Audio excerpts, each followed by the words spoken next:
High all, welcome back to our channel rucksack and backpack. এসে গেছি নেপাল সিরিজের ষষ্ঠ পর্ব নিয়ে। এর আগের পর্বে আপনাদের কাঠমান্ডুর কিছু সাইট সিন যেমন পশুপতিনাথ মন্দির, গুজ্জেশ্বরী মন্দির, আর্যঘাট, বুদ্ধস্তূপা ও কাঠমান্ডু দরবার স্কোয়ার ইত্যাদি দেখিয়েছিলাম। এই পর্বে আমরা কাঠমান্ডুর আরও দুটো দর্শনীয় স্থান বুদ্ধা নীলকণ্ঠ মন্দির ও স্বয়ংভূনাথ যাওয়ার অভিজ্ঞতা আপনাদের সাথে শেয়ার করব। এর আগের পর্বগুলো না দেখে থাকলে রিকোয়েস্ট করব একবার দেখে নিতে। লিংক ডেসক্রিপশন বক্সে ও ওপরে আই বাটনে দিয়ে রাখলাম। Good morning all, good morning from Kathmandu. আমরা জাস্ট বেরোলাম হোটেল থেকে। আজকে আমাদের স্বয়ংভূ যাওয়ার কথা আছে, প্ল্যান আছে বেসিক্যালি। তো দেখি কি পাই। আর বৃষ্টি হচ্ছে, সকাল থেকে বিশাল বৃষ্টি হচ্ছে এবং সেই কারণে একটু লেট হয়ে গেল আমাদের বেরোতে। তো এখন ইচ্ছা আছে একটা ট্যাক্সি নিয়ে নেবো স্বয়ংভূ অবধি। একটু বার্গেন করছি, একজনের সঙ্গে কথা হলো 500 চেয়েছিল, তো আমি 300 অবধি বলছি।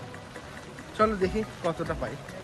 তো আমরা এখন একটা ট্যাক্সিতে উঠে গেছি। আমরা প্রথমে স্বয়ংভূ যাবো ভেবেছিলাম। ছোট ছোট, হ্যাঁ জি জি। তো আমরা স্বয়ংভূ যাবো বলে ঠিক করেছিলাম। তো স্বয়ংভূ এখান থেকে উনি মানে বার্গেন করে 300, হ্যাঁ জি 300 বলা হয়েছিল। তো তারপর উনি বললেন যে এক কাজ করি, চলো বুদ্ধ নীলকণ্ঠ, চলো বুদ্ধা নীলকণ্ঠ গিয়ে ওখান থেকে স্বয়ংভূ ড্রপ করে দেবো। তো এইটা ওই 1500-এর কথা হয়েছে।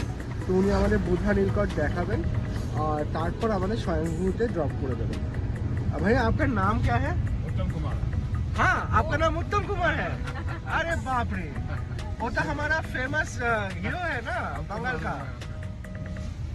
ভাইয়ার নাম উত্তম কুমার, আর উনি আমাদেরকে আজকে এই স্বয়ংভূ আর বুদ্ধ নীলকণ্ঠ এই দুটো জায়গা ঘোরাচ্ছে।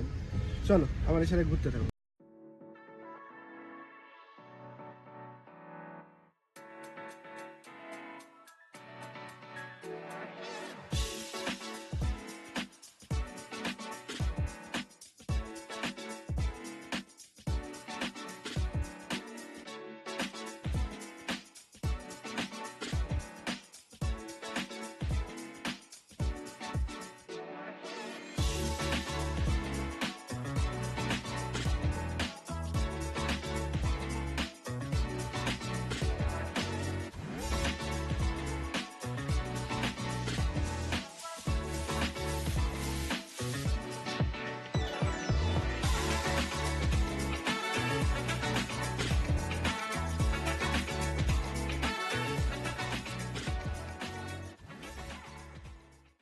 বুদ্ধা নীলকণ্ঠ মন্দির।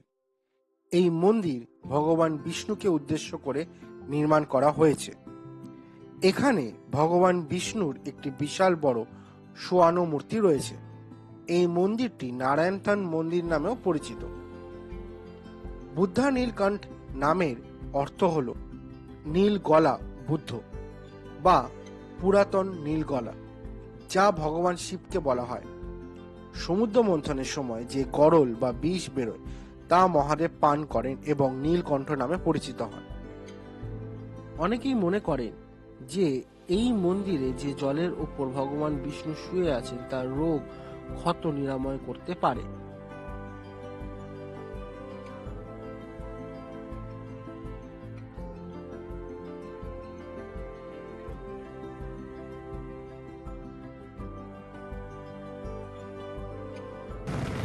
আমাদের ট্যাক্সি আমাদেরকে স্বয়ংভূতে নামালো। এইবার বেসিক্যালি হচ্ছে আমরা স্বয়ংভূ দেখবো। এখানে একটা মজার ব্যাপার হয়েছিল, সেটা হচ্ছে আমাদের ড্রাইভার কিন্তু, আচ্ছা এখানে বলে রাখি, ড্রাইভার কিন্তু সত্যি খুব ভালো ছিল এবং 1500 টাকা নিয়েছে। আমার মনে হয় এর থেকে কমে আমি যেতে পারতাম না এবং অ্যাটলিস্ট গাড়িতে তো যেতে পারতাম না। এবং আজকে যা বৃষ্টি, লোকাল ট্রান্সপোর্ট নেওয়াটা একটু রিস্কি হয়ে যাবে। এবং ব্যাপারটা হচ্ছে এটাই যে উনি বললেন যে চলো আমি তোমাকে পাটান ড্রপ করে দেবো, আমাকে আরও 200-300 টাকা দিও।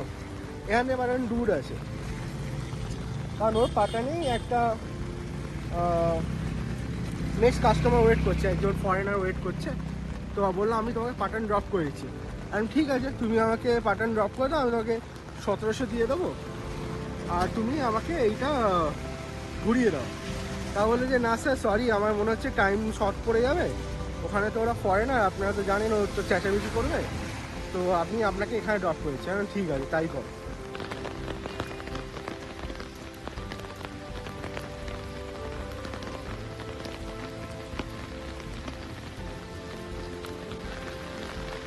ওই ওপরে আর এই আমরা এই এসছি, কন্টিনিউয়াস বৃষ্টি হয়ে যাচ্ছে, দেখো জল পড়েই যাচ্ছে উপর থেকে।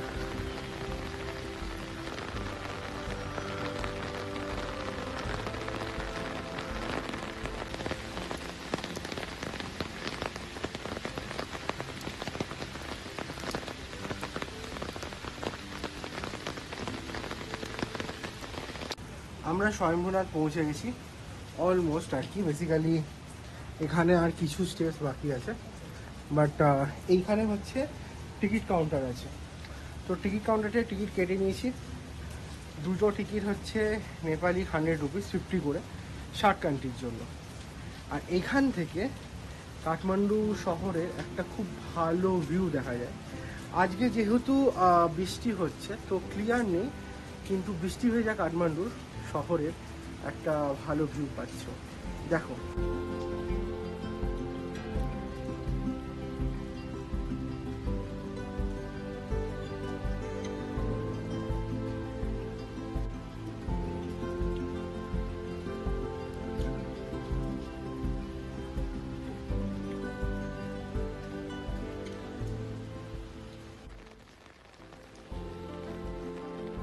স্বয়ম্ভুনাথ কাঠমান্ডু শহরের পশ্চিম উপত্যকায় একটি টিলার চূড়ায় অবস্থিত প্রাচীন বৌদ্ধ ধর্মীয় স্তূপ হল স্বয়ম্ভুনাথ। এই স্তূপে আছে বিভিন্ন মঠ ও মন্দির, যেগুলো তৈরি করা হয়েছিল লিচ্ছবি রাজাদের আমলে। স্তূপে বুদ্ধের চোখ ও ভুরু আঁকা রয়েছে। এই কমপ্লেক্সটিতে দুটি প্রবেশ পথ রয়েছে।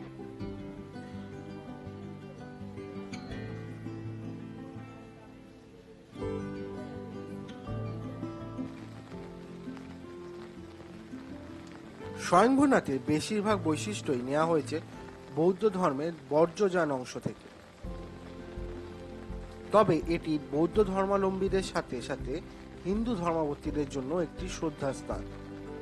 মন্দিরের অনেক অংশে বানরের দল বসবাস করে বলে এই স্বয়ম্ভুকে মাঙ্কি টেম্পেলও বলা হয়। 2015 সালে ভূমিকম্পে স্বয়ম্ভুনাথের মন্দির ও আশেপাশের কমপ্লেক্স এরিয়া ক্ষতিগ্রস্ত হয়। মূল স্তূপের চারপাশে প্রতিটি দিকে একজোড়া চোখ আঁকা রয়েছে, যা প্রজ্ঞা ও করুণার প্রতিনিধিত্ব করে।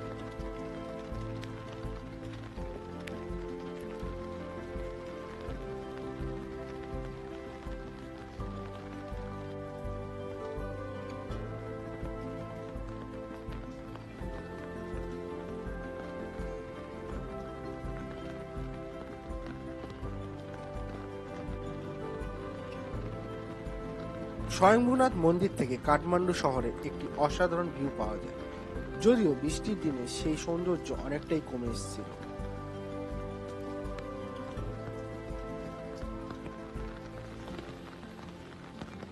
মনে করা হয় এই ভ্যালিটি একসময় একটি বিশাল বড় লেক ছিল, যার মধ্যে একটি পদ্ম ফোটে, যা থেকে স্বয়ম্ভু সৃষ্টি হয়।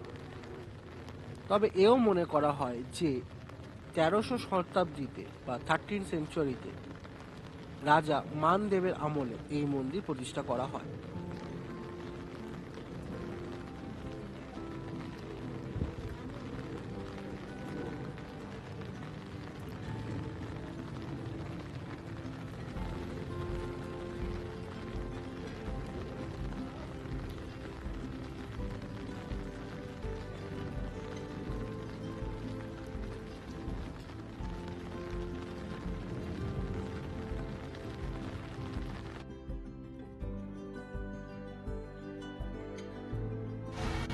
স্বয়ম্ভু দেখে আমরা নিচে নেমে এসেছি এবং এখানে একটা ছোট্ট রেস্টুরেন্টে আমরা ব্রেকফাস্ট বা লাঞ্চ যাই বলো, ব্রাঞ্চ করতে এসেছি।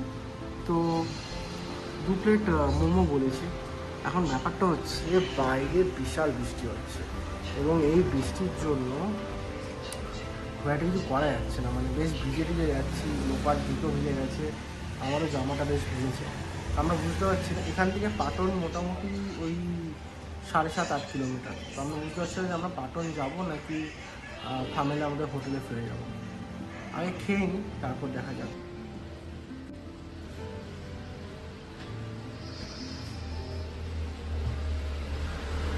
আচ্ছা, তো একটু আপডেট দিয়ে দিই বেসিক্যালি কি হয়েছে। তো আমরা স্বয়ংভূ থেকে ফিরেছি। স্বয়ংভূ থেকে বেসিক্যালি বেরোবার সময় দেখলাম বিশাল বৃষ্টিটা বাড়লো। খেয়ে দিয়ে বেরোলাম, বৃষ্টি বেড়ে গিয়ে যাওয়াতে একদম ঠিক আছে, চলো একটা ট্যাক্সি ধরে আমরা হোটেল ফিরি। এইবার ট্যাক্সিটা বেসিক্যালি আমাদের হোটেলটা চিনতেই পারছে না, ঠিক আছে। আর আমরাও ল্যান্ডমার্ক খুব একটা কিছু বুঝতে পারছি না। এখানে আমরা থামেল বলছি, থামেলটা অ্যাকচুয়ালি অনেকটা বড় জায়গা। তো আমরা এই যেখানটা আমরা আছি এইখানটা কিছুতেই লোকেট করতে পারছিলাম না, এবং আমার মনে হয়েছিল যে এই ইস্যুটা হতে পারে। তো আমি সেই কারণে একটা হোটেলে কার্ড নিয়ে রেখেছিলাম, যেখানে বেসিক্যালি পেছনে একটা ম্যাপ দেওয়া ছিল, কিন্তু আমাদের ট্যাক্সি ড্রাইভার সেই ম্যাপটা দেখেও বুঝতে পারছিল না। তো যাই হোক, অনেকক্ষণ ঘোরাঘুরি করবার পর আমি মানে আলটিমেটলি বাধ্য হয়ে বললাম যে ঠিক আছে, আপনি আমাকে ড্রপ করে দিন, আমি বাকিটা দেখে নিচ্ছি। তো তারপর রাস্তায় লোকজনকে ডেকে ডুকে জিজ্ঞেস করে এদিক ওদিক করে আলটিমেটলি প্রায় আধা ঘন্টা 40 মিনিট বৃষ্টিতে হেঁটে আমরা হোটেল পৌঁছাই। এবং হোটেল আসবার মেন পারপাস ছিল যে আমরা বৃষ্টিতে ভিজে গেছি, একটু ফ্রেশন আপ হই। লোপার জুতোটা একেবারে ভিজে গেছে, তো ও একটা স্লিপার পরে নিচ্ছিল, সরি।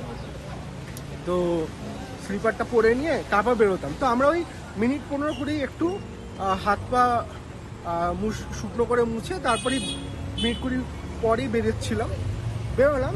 তো বেরিয়ে হাঁটতে হাঁটতে হাঁটতে হাঁটতে সেই কালকে যে জায়গাতে পশুপতিনাথের জন্য আমরা ট্যাক্সি পেয়েছিলাম সেখানে গেছি।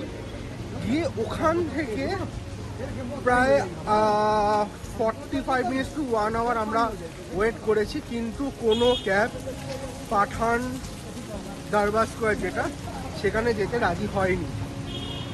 প্রথমে 1-2 জন রাজি হচ্ছিল, তারা অনেক টাকা চাইছিল, প্রায় 900 টাকার কাছে চাইছিল, কিন্তু বাকি জন রাজিই হচ্ছিল না।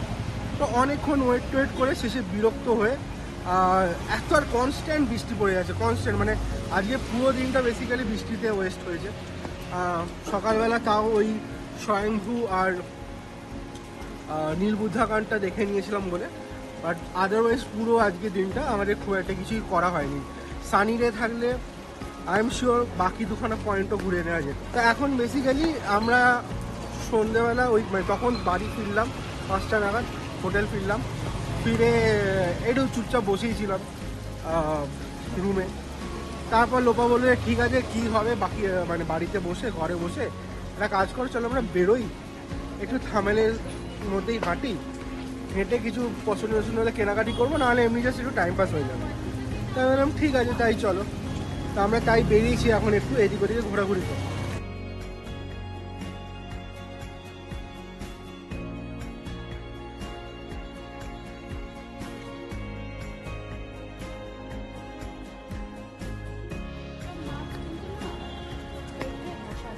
হ্যাঁ, মানে আমরা জানিও না কোনটা কি, মানে আমরা হয়তো শোপিস হিসেবে বসিয়েছিলাম, বাট অ্যাকচুয়ালি হয়তো it has other things also, না?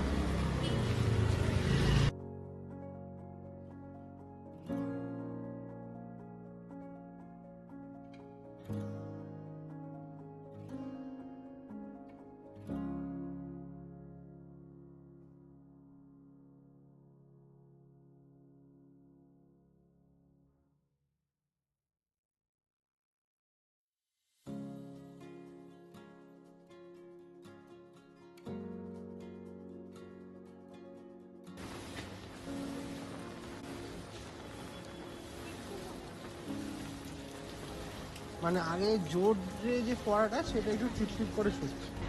আমরা থামেলে কিছু শপিং করে নিলাম, টুকটাক একটু ছাতা, একটু টুকটাক জিনিসপত্র ঘরের জন্য। এবার এই যে দোকানটা, কালকে এটা আমরা ফাইন্ড করেছি। বেসিক্যালি আমাদের হোটেল থেকে হেঁটে হয়তো ওই মিনিট 2-3 রাস্তা। এটা লুম্বিনী তন্দুর কিচেন হাউস। এই লুম্বিনী তন্দুর কিচেন হাউসে আমরা কালকেও খেয়েছি মোমো, বেশ ভালো ছিল। আর আজকে আমরা এখান থেকে ডিনার প্যাক করে নিয়েছি। ডিনারে আমরা নিয়েছি বাটার নান, তন্দুরি বাটার মশলা, আর okay tandoori roti, chicken butter masala, আর fried rice, chicken fried rice, chicken noodles, সবগুলো বলেছি। ঠিক আছে, তো আমরা ফ্রেশন আপ হয়ে গেছি বাড়ি এসে, মানে হোটেলে এসে। এই ব্লগে আর কোনো কিছু দেখানোর নেই। কালকে সকালবেলা আমাদের মেন টার্গেট থাকবে আমরা যেন পাঠান দরবার স্কোয়ারটা দেখতে পাই অ্যাটলিস্ট। বক্তব্যটা সিরিয়াসলি এবার ডাইসি লাগছে, কারণ আজকে সারাদিন যে লেভেলে বৃষ্টি হয়েছে তাতে আমরা মানে সত্যি ঘুরতে একটুও পারলাম না। আমরা 3বার টোটাল বাইরে বেরিয়েছি এবং প্রত্যেকবারই ভিজে ভিজে চকচকে হয়ে এসেছি, এবং সারাক্ষণ ভিজে থাকতে ইচ্ছাও করছে না অনেস্টলি। আর এতটা বৃষ্টি হচ্ছে যে গাড়িগুলো মানে ট্যাক্সিগুলো একটা এখানে এমনিতেই খুব প্রাইস হাই, আর মানে 4-5 কিলোমিটারের জন্য 500-700 যা ইচ্ছা চায়, আর বৃষ্টির জন্য ওটা 900 করে চাইছে। তো এটা বলছিলাম যে মানে অতটা টাকা খরচা করা খুবই আনরিজনেবল লাগছিল।